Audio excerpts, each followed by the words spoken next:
Hello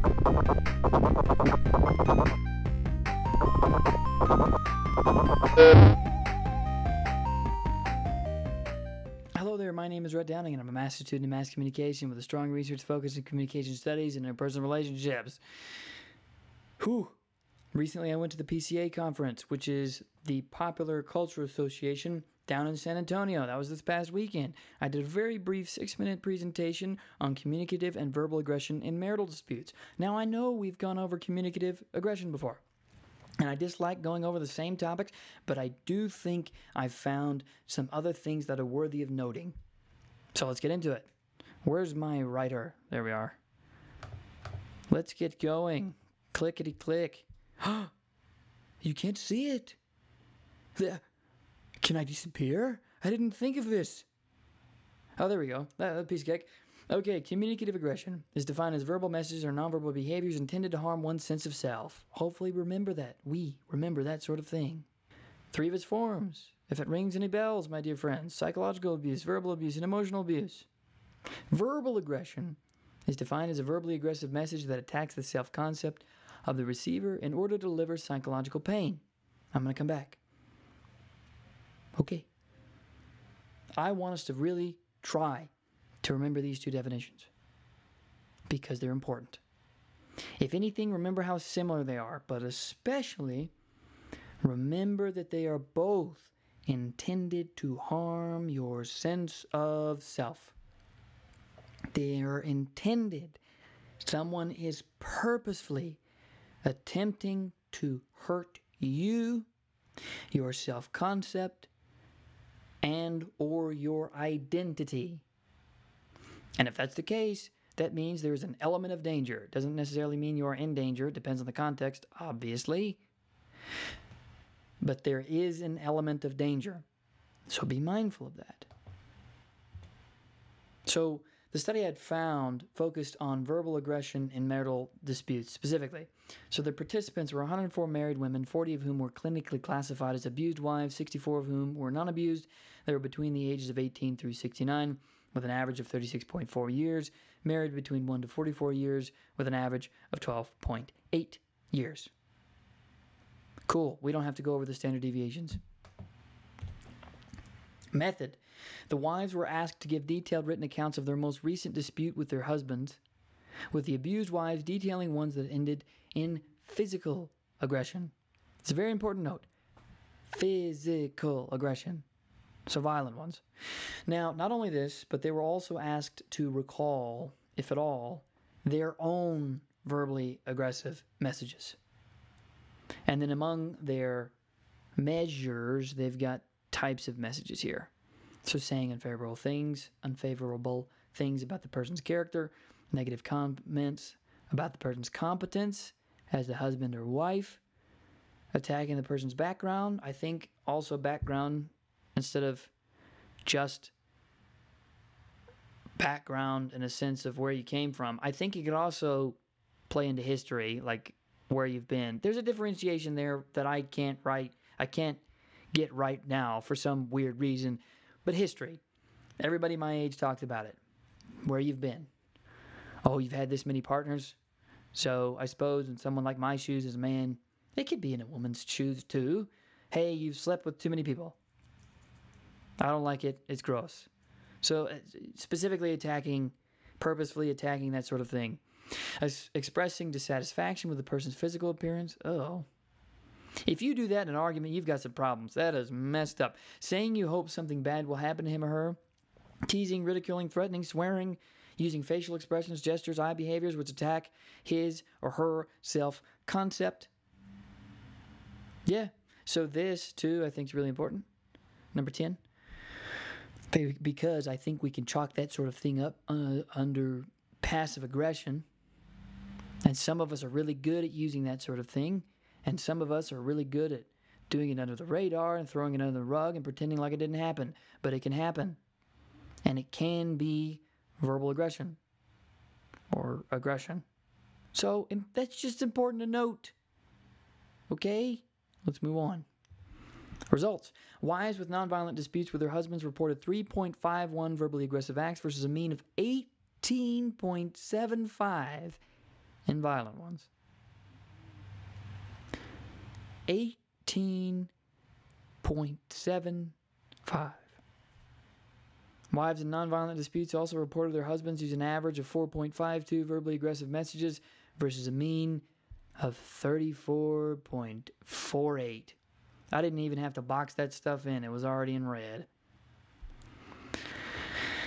So I'm going to be quiet for a minute so we can understand the sheer gravity of those numbers. Can you feel it? 18.75 an average. And 34.48. You want to round up? God forbid.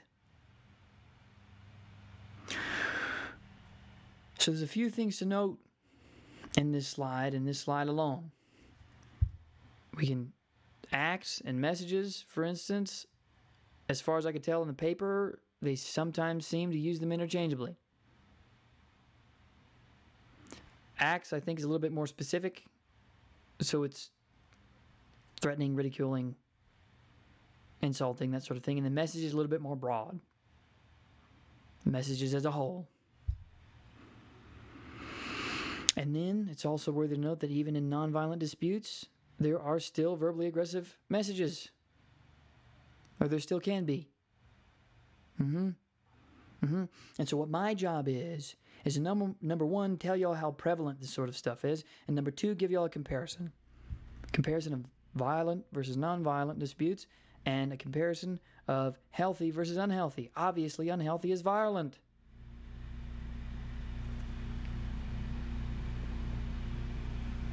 I'm being quiet on purpose. So we can get the weight of this sort of thing. Feel it. Feel the weight. Yeah, it's rough, man. It's heavy. Heavy.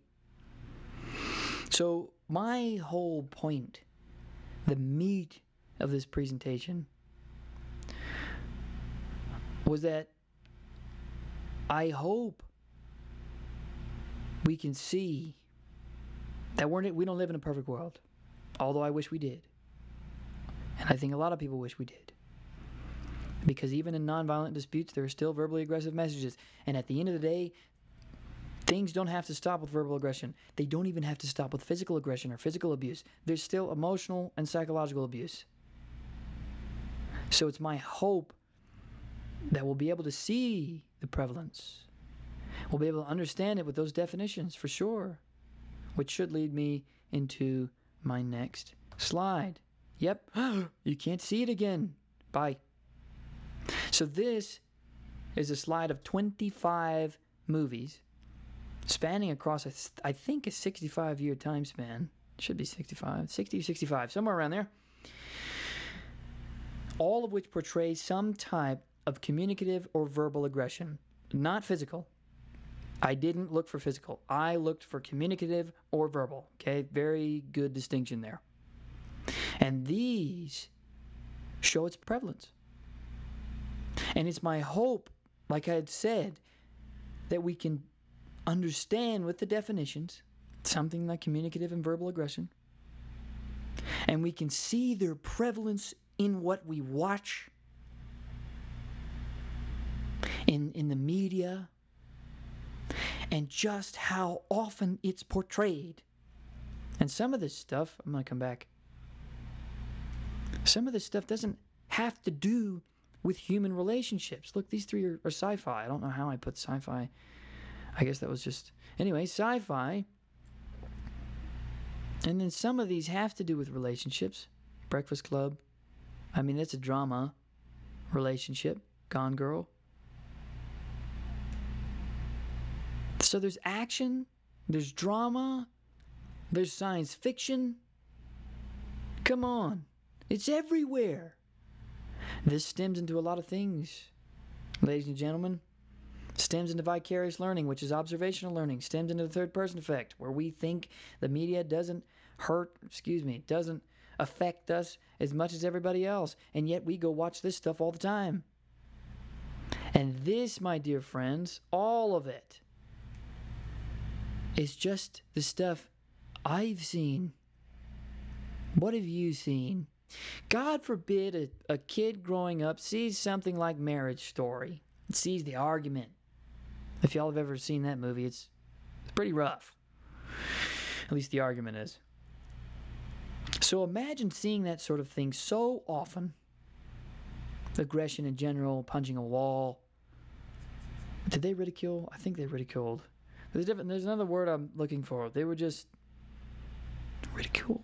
They were attacking each other for sure, not physically, but emotionally, verbally, for sure. Imagine if somebody thought that was normal. Imagine if somebody grew up thinking that was normal. And I hope to God I'm not the first one to tell you, screaming and ridiculing and threatening and cussing to resolve disputes is not normal.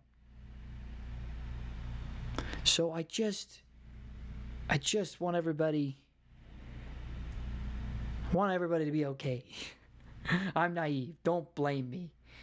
I wish everybody could sit down and talk to each other, but we just can't. We're human. That's the juxtaposition I want everybody to see. I want everybody to judge the perfect world versus the one we're in. A perfect world is that when we get angry with each other, we'd be able to walk away, recompose ourselves, come back, sit down, and actually try and reach a resolution instead of just twisting the knife into each other. Because that's what we do. We can feel it. Have you ever felt anger? Where does it come from? Sternum, head. Why do we compare it to an explosion or a volcano? Why do sometimes we say things we don't mean? Why do we, I'm sorry, I didn't mean to say that, it just came out. We're human. And in knowing that, I also want us to know just how often we see healthy and unhealthy ways of handling our relationships. And that, my dear friends, is all I have for us. So I'm going to see y'all in the next video because it's going to be a good one. Thank you so much for watching.